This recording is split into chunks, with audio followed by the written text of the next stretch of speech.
À notre émission de la semaine, nous recevons Monsieur Raphaël Provost. Il est le directeur général de l'organisme sans but lucratif nommé Ensemble pour le respect de la diversité. Vous allez voir, on va parler des éléments très intéressants qui touchent également les jeunes, ici même à Montréal. Et en deuxième partie, le groupe musical Kotakoli. Le groupe musical montréalais, ils sont originaires de la RDC, ils sont à Paris, en fait ils étaient à Paris dernièrement, on a eu l'occasion de leur parler depuis la ville Lumière. Et on termine le tout à l'émission avec évidemment, comme vous le savez, c'est le mois de l'histoire des Noirs. Nous sommes allés faire un tour au Balatou et là, madame, messieurs, un groupe qui se présentait là, qui se produisait là. Ce groupe, il est haïtien, Jonas Atis. Je ne sais pas si sa musique est inspirée des traditions ancestrales africaines. Je ne sais pas si c'est du rock, mais c'est beau, c'est charmant. Alors restez là, nous sommes de retour tout de suite, après ces réclames publicitaires. Madame, Monsieur, bonsoir. Ici Henri Ngaka. Ne ratez surtout pas nos prochaines émissions présentées à ICI Télévision depuis Montréal. Ça va causer.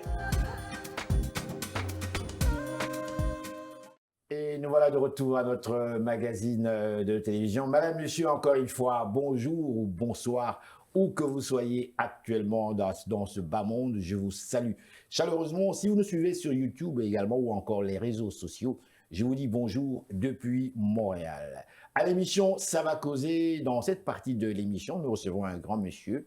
Il fait un travail absolument extraordinaire et croyez-moi, un travail très sérieux. Nous parlons ici, en fait, comment dirais-je, même éduquer quelque part la population à des changements, à un autre monde, un nouveau monde dans lequel nous vivons. On part donc ensemble pour la diversité. Bonjour, comment ça va? Bonjour, ça va bien. Merci de me recevoir. Très content d'être là aujourd'hui. C'est un plaisir et un honneur de vous recevoir à cette émission. Ensemble pour la diversité. Juste nous situer un petit peu. Nous parlons de quoi précisément? Exact. Ben oui, parce que là, les gens doivent nous écouter et se dire, mais c'est qui et qu'est-ce qu'il fait? Mais on va revenir. On va y aller. En fait, c'est qui? C'est qui la bonne question, évidemment. Mais d'abord, Ensemble pour le respect de la diversité est un organisme québécois qui existe depuis presque 25 ans, plus de 25 ans maintenant. Il est un organisme qui fait de l'éducation un peu partout au Québec, mais même ailleurs, dans la grande francophonie canadienne. Et on éduque les jeunes et moins jeunes à la diversité. Donc, on va dans les écoles et on offre des ateliers sur la diversité. Donc, on parle de racisme, on parle de cyberintimidation, on parle d'enjeux LGBT+. Donc, nous, on est là, j'ai une super belle équipe qui va dans les écoles à tous les jours pour éduquer les jeunes, pour s'assurer qu'ils sachent que le Québec est une province avec plein de couleurs et que c'est ça qui fait notre force. Et c'est ça qu'on fait quotidiennement. Lorsque vous allez éduquer les jeunes, nous partons du principe, selon vous, selon le constat en fait, qu'ils ne sont pas éduqués. Quand on va parler d'éducation, je vais miser beaucoup sur justement l'histoire de la diversité au Québec. Malheureusement, à l'école, il y a plein de beaux programmes, mais on parle peu de l'histoire, par exemple, des personnes noires au Québec. On parle peu des personnes LGBT+ au Québec. Et nous, on est un partenaire du réseau de l'éducation pour venir parler de ça. Donc, on vient dans les classes. C'est les écoles qui nous téléphonent. C'est pas nous qui disent aux écoles vous faites pas bien votre travail, ou bien au contraire. C'est les écoles qui nous contactent pour dire... Parce qu'ils sentent qu'il y a un besoin. Il y a un besoin, autant à Montréal qu'en région. D'accord. Ils ont besoin qu'on parle aux jeunes de cette grande et belle histoire qu'est la diversité. Et c'est ça qu'on fait. Donc, on est vraiment des partenaires du réseau de l'éducation. Bon. Dites-moi, qui êtes-vous? Qui suis-je? Quelle grande question. Je me le demandais tantôt en m'en venant même au studio. Je suis Raphaël Provost. J'ai le plaisir et le privilège d'être le directeur général de l'organisme et je suis là depuis environ 4 mois. Donc, je suis à la tête de cet organisme-là. Je m'assure qu'on nous connaisse et que ça fonctionne quotidiennement, mais c'est mes équipes qui sont sur le terrain tous les jours pour parler de diversité. Moi-même, je fais partie de la grande diversité, dans cette grande diversité-là. Donc, quand je dis que j'ai un privilège, c'est que je fais un métier, que je vais sensibiliser les gens à des gens comme moi, à des gens qui me ressemblent. Et ça, c'est un beau privilège. Des gens comme vous, qu'est-ce que vous voulez dire, des gens comme vous? Je suis fièrement de la communauté LGBT+. Donc, le fameux acronyme qu'on voit un peu partout, lesbienne, gay, Pourquoi est-ce que vous avez hésité d'en parler? Avec aucune hésitation. Mais c'est juste que je me considère bien d'autre chose que mon acronyme. Je suis un fan de Céline Dion. Je suis un fan de course. J'adore cuisiner. Je suis végétarien. Je suis un homme. Dites-moi, est-ce que c'est important selon vous de se présenter avec une étiquette? C'est propre à chacun. J'ai envie de dire, c'est chacun le font s'ils ont envie de le faire. Mhm. Par contre, la question, est-ce que c'est important ou pas, c'est comment les gens vont la recevoir, cette OK. étiquette-là. Mhm, Parce que moi, c'est mon métier de parler de diversité. Donc, moi, si on me suit sur les médias sociaux, vous allez savoir que je suis un homme gay. mhm, Je suis fier de l'être. mhm. Est-ce que j'ai besoin de le dire? Non. Est-ce que ça va être bien reçu tout le temps? Non. Et C'est pourquoi? ça l'enjeu. Pourquoi? Parce que vous considérez que la population n'est pas suffisamment éduquée. C'est bien ça? J'ai envie de dire, au lieu de dire éduquer, je dirais sensibiliser. Ou comprendre plutôt. Comprendre Oui. qu'est-ce que c'est. Parce que ça arrive, souvent on va dans les écoles, justement on parle de la communauté LGBT+, puis les jeunes qui sont devant nous, c'est peut-être la première fois de leur vie qu'on leur en parle. Parce que peut-être d'où ils viennent au Québec, pour eux, c'est un concept qu'ils ne connaissent pas. Peut-être qu'il n'y a personne dans leur famille ou dans leur entourage. Mais il ne faut pas oublier aussi qu'il y a des gens qui arrivent d'ailleurs dans le monde. Oui. Et c'est justement, par exemple, des communautés qui, ailleurs, on n'en parle pas, ou c'est tabou, ou parfois c'est même illégal. Donc, nous, notre travail, justement, ici, c'est de sensibiliser les gens via l'éducation. Parce que, oui, on éduque, mais parfois on rééduque aussi les gens, parce qu'il y a des gens qui ont des préjugés. Donc, ça, c'est un de nos angles qu'on fait. Mais je ne me cache pas d'être gay. Mais c'est pas tout le monde qui a le besoin de le dire, par contre. Puis on n'est pas obligé de le faire. Mais c'est ça parce que moi, en tant que personne ordinaire, moi je me dis, mais pourquoi est-ce qu'on doit voir quelqu'un de par son orientation sexuelle? Bon, la race, c'est traité différent parce que c'est carrément visible. Lorsqu'on parle de peau, on parle de morphologie, on parle des traits, c'est visible. Mais l'orientation sexuelle, chacun vit sa vie. Chacun vit sa vie comme il veut. Après tout, moi j'ai toujours cette philosophie où en fait je me dis, en fait, même là c'est encore mieux. Ma petite sœur m'a sorti quelque chose d'absolument extraordinaire. Elle me dit, Allez-y. Henri, la vie c'est comme un train. Je dis oui, il y en a qui montent, vous montez et le train circule et il y a des arrêts. Exact. Et à chaque arrêt, il y en a qui descendent, il y en a qui montent. Donc chaque personne a son moment où il va descendre et un autre qui va pouvoir monter. Mais pendant ce temps-là, on est dans le train. Ouais. Vivons ensemble. Jouissons de la vie, soyons heureux, Exact. aimons-nous. Alors, pourquoi commencer à nous situer sur un tel et sexuel machin? Mais c'est son affaire. Lui, c'est pas mon affaire à moi. Mais c'est là où nous, on intervient comme organisme, c'est de vivre ensemble, mais de sensibiliser aux autres pour que la journée, justement, vous rencontrez, par exemple, prenons un exemple d'une personne qui viendrait d'ailleurs dans le monde. C'est la première fois que vous rencontrez une personne asiatique. On a tous des préjugés puis des biais. Nous, notre travail d'organisme, c'est de créer des discours entre les gens pour dire, c'est correct de ne pas tout comprendre. Il ne faut pas juger ce qu'on ne comprend pas.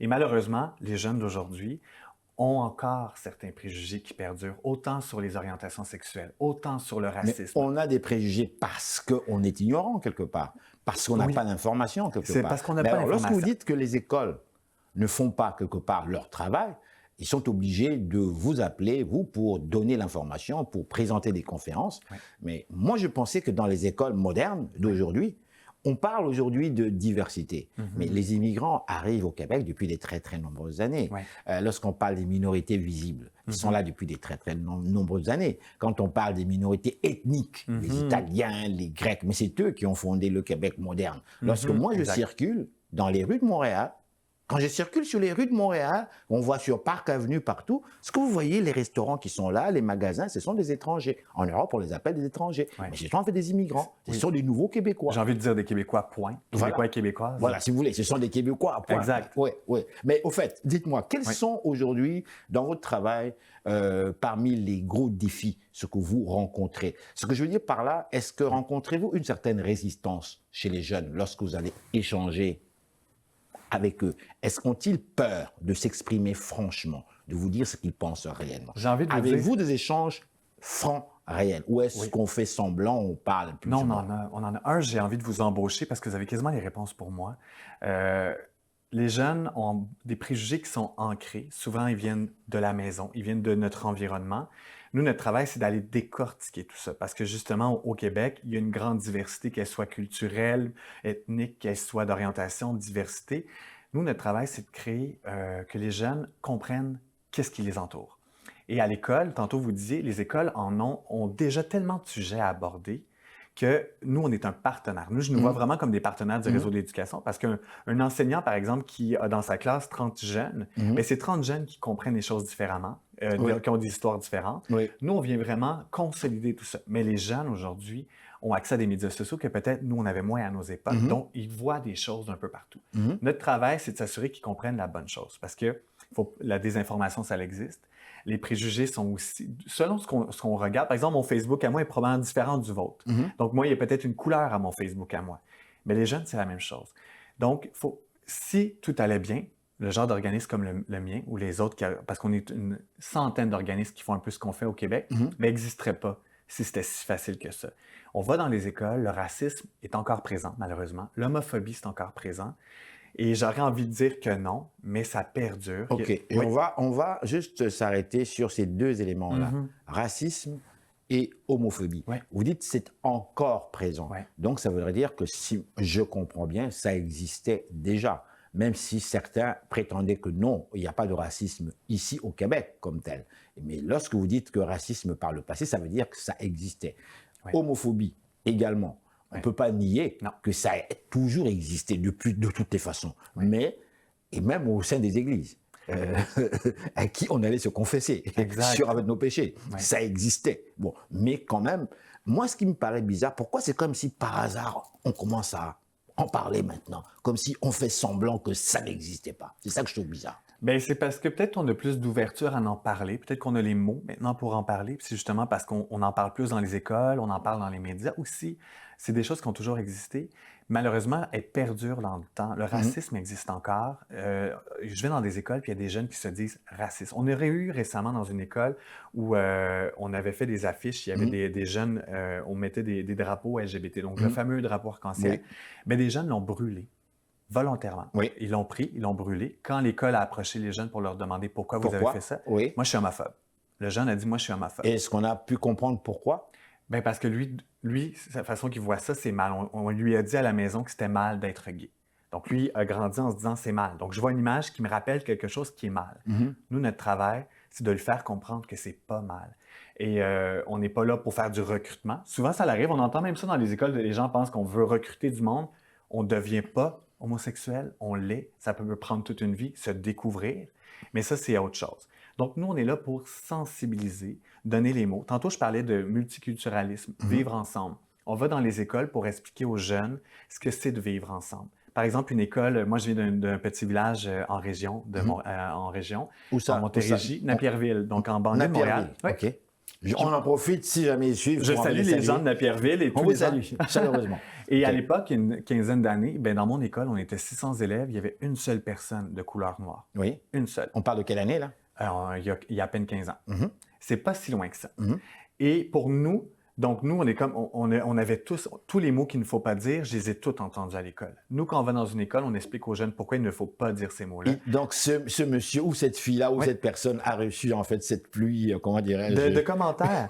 J'ai rencontré récemment, c'est une amie à moi, puis je lui ai demandé comment elle vivait ça, d'être la seule. Oui. Puis elle a dit, j'ai tout entendu ces commentaires-là, puis je comprenais pas pourquoi on me le disait. Nous, quand on va dans les écoles... Elle ne comprenait pas pourquoi? Pourquoi les gens utilisaient ces termes-là. Ah bon? Donc, nous, quand on va dans les écoles, on éduque les jeunes à se vivre ensemble. Parce que justement, l'immigration, elle est au Québec. Elle se faisait avant, mais elle se fait encore. Donc, elle ne va pas qu'à Montréal. Les gens ne déménagent pas qu'à Montréal. Donc, ils vont en région. Les gens vont partout, oui. Et on va dans les écoles pour expliquer le pourquoi, de comment, c'est quoi leur histoire, l'impact que les gens ont eu au Québec. Justement, tantôt, vous parliez des restaurateurs. Mais il faut parler de ces gens-là qui ont bâti le Québec, puis que ce n'est pas juste des Blancs de France qui ont bâti le Québec. Il y a des gens de partout dans le monde. Donc, nous, on va expliquer ça aux jeunes. On parle de toute cette grande diversité-là, qu'il faut célébrer la diversité. Et c'est ça qui fait la force du Québec, selon moi. Lorsque vous parliez du fait qu'il y a certains jeunes qui vous avouent, très franchement, qui vous le disent ouvertement, écoutez, moi, je suis raciste. Est-ce que, avez-vous essayé en fait, de comprendre pourquoi ce jeune-là vous disait-il, vous parlait-il franchement, en fait, tout à fait correct, de pouvoir dire les choses honnêtement et très franchement ce que lui pensait. Mais est-ce que, avez-vous essayé de comprendre, en fait, en parlant avec ce jeune-là, d'accord, mais qu'est-ce qui fait qu'il n'aime pas les autres races? Parce que être raciste, c'est ne pas accepter, ne rien savoir, en fait, des autres races. Bon. C'est de l'ignorance. Quand on se rend compte... Mais là, nous jugeons là, quand on dit que c'est l'ignorance. Mais selon vous, vous avez parlé avec cette personne. Et nous, ce qui nous intéresse, c'était la réponse de cette personne. Qu'est-ce que ce jeune a répondu par rapport à cela? Pourquoi est-ce qu'il est? Bien, souvent, ça ramène à la maison. Ben, à la maison, on m'a dit que. Donc, Ah, on entend souvent des paroles qui viennent à la d'ailleurs. maison, on m'a dit que. On m'a dit que. Ouais. On m'a dit que c'était comme ça. Donc, quand on creuse, on se rend compte que c'est des paroles empruntées. Quand je parle de préjugés, on n'est pas raciste, on n'est pas homophobe, on n'est pas islamophobe. On le devient, malheureusement, Oui. selon comment. Puis quand on creuse, puis souvent, les parents n'ont pas voulu mal faire. Mm. C'est souvent des termes qu'on utilise à la maison. Puis quand on se rend Oui. compte, les jeunes, justement, on pose la question pourquoi tu utilises le mot en N, pourquoi tu utilises le mot en T? Ils ne savent même pas pourquoi. Mhm. Ils le disent parce qu'ils ont entendu dire des choses comme ça. Puis quand on creuse, mais justement, puis je parle de, j'ai pas envie de juger les gens parce que faut être chanceux si on a une éducation qui est ouverte sur le monde. Et justement, nous, on essaie de faire ça dans les écoles. Mais comme je vous dis, on va dans une école souvent une fois par année, Mm. pendant 1 heure et quart. Et pendant 1 heure et quart, on doit parler de tout. Je me mets à la place des jeunes qui reçoivent ça, là. C'est énormément Et moi, je vous d'informations. trouve très fort et Merci. très, très courageux parce que, Merci. vous savez, nous vivons au Québec, ici, Oui. au Canada, au Québec, mais je vous ferai remarquer aussi que dans le monde, du moins de par mon expérience personnelle, un peu partout dans le monde, que ce soit en Europe, en Afrique, et même en Asie, la discrimination, le racisme, le rejet, l'islamophobie, tout ce que vous voulez, ça existe. Ça existe un peu partout. Ça existe. Alors, quand on parle de vouloir vivre ensemble, je prends l'exemple le plus concret, c'est la France, où je vois l'équipe de football, c'est quasiment composé de tous les Africains, disons, qui sont là. Mais bon, ce sont des Français quand même qui font la fierté de cette France. Alors moi, je me dis, quand ils jouent, ils sont français, mais ailleurs, ils sont peut-être différents. Mais là, bon, bref, là Ouais. si on parle, en fait, mais ce que moi, je me dis ici, c'est que c'est partout, finalement. Alors vous, le travail que vous faites, je vous trouve très courageux, premièrement. Vous voulez quelque part changer le monde. C'est un peu la volonté, c'est un peu notre mission. Mais C'est vraiment surtout l'idéal. à l'époque, notre organisme s'appelait la Fondation de la tolérance. Mm. C'est le mot que je déteste le plus, la tolérance. Parce que la tolérance, c'est toujours être sur une ligne très mince. Ça veut dire de je te tolère tant que c'est pas trop. Oui. Moi, j'ai envie qu'on soit ensemble, qu'on vive ensemble, qu'on discute ensemble. Et mon organisme, c'est pour ça que c'est un privilège, c'est qu'on va créer des discours dans les écoles. Et dans les prochains jours, on va emmener une centaine de jeunes dans un camp de formation avec des histoires, des cultures complètement différentes. Et c'est des jeunes qui ont envie d'être... Moi, j'ai plein d'espoir avec la jeunesse. Oui. C'est une jeunesse qui découvre plein de choses. C'est normal, comme nous, on découvrait des choses. Mais je sens qu'il y a une jeunesse qui a envie de changer le monde. Moi, je suis peut-être plus cette petite jeunesse-là. Mais en tout cas, j'y prends part à ma façon. Puis de voir des jeunes qui comprennent pas tout, mais qui ne jugent pas, ça, il y a une grande différence pour moi. Puis je pense que le travail avance. Et si le Québec, on peut être un exemple pour ailleurs, bien, tant mieux. Mais on va commencer de se concentrer ici, puis essayer de bien faire les choses.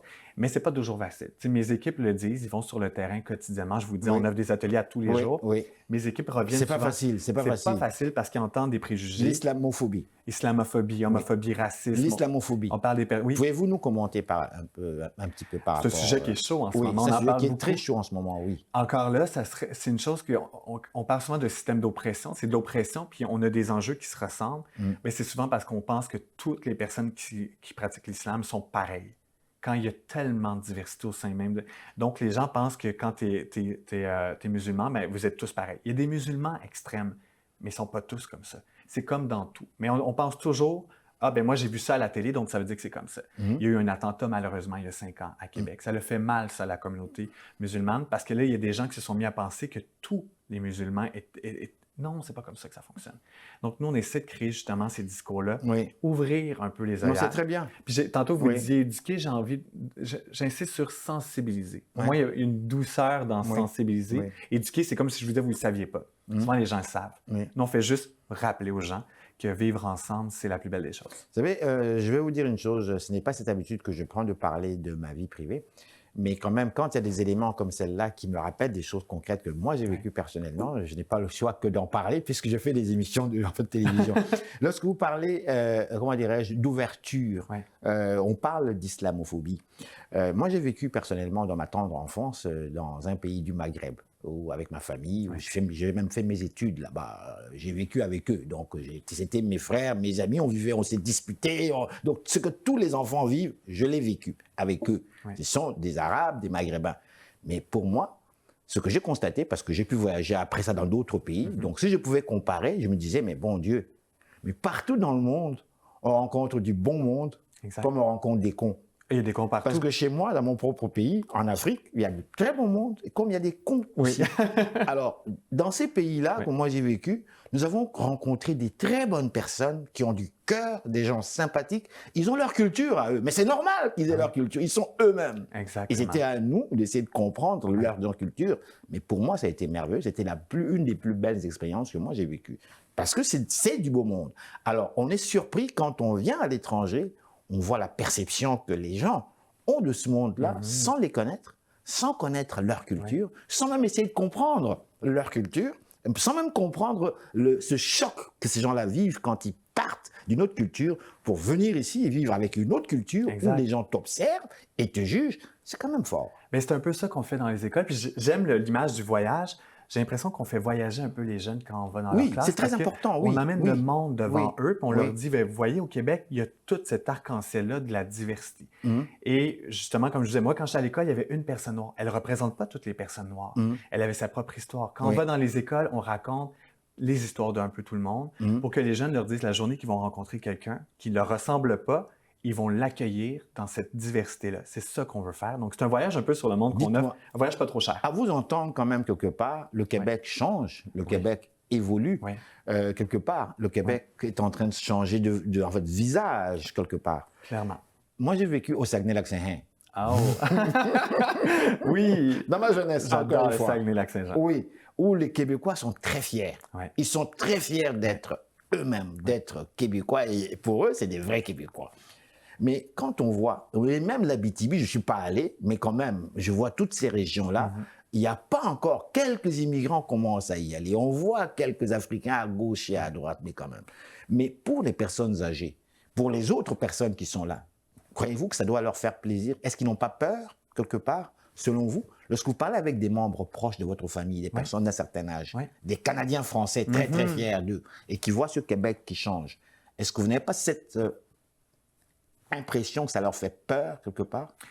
Oui, j'ai envie de dire malheureusement. De perdre ce Québec qu'ils ont connu, qu'ils ont toujours aimé. Et pourtant, le Québec, nous-mêmes, on est arrivés ici, ce n'était pas nos terres à nous, rappelons-le. Donc, nous-mêmes, on est arrivés, il y avait des gens bien avant nous. J'ai envie de dire, puis c'est prouvé, quand on connaît quelqu'un, quand on connaît une personne, un humain, ça change tout. Puis la plupart du temps, tous les gens qui m'entourent, dès qu'ils rencontrent une personne qui ne sont pas comme eux, puis qui découvrent que c'est du bon monde, comme tout le monde, c'est là qu'on voit qu'ensemble, on peut faire de grandes choses. Fait qu'il faut juste qu'on ouvre le monde. Plus on va être ensemble, déjà de m'inviter comme ça aujourd'hui, moi, je me sens super content. Bien, pour moi, c'est déjà un pas vers l'avant, puis c'est ça que j'ai envie de faire. Fait qu'il faut juste aller vers les gens, tendre la main. On va voir que le Québec va être encore plus beau, puis on va tous être des fiers Québécois, Québécoises ensemble. Alors, on termine cette interview. Merci. Je vous laisse avec le mot de la fin. Vous pouvez regarder la caméra. Ben oui. Allez-y, vous pouvez vous adresser à ce public qui nous a suivis. Bien, j'espère que ça vous a plu. J'espère qu'au moins ça vous a dit OK, on voit qu'on avance. Si vous avez envie d'en savoir plus, je vous invite à nous suivre sur les médias sociaux, Instagram, Facebook, Internet. Ensemble,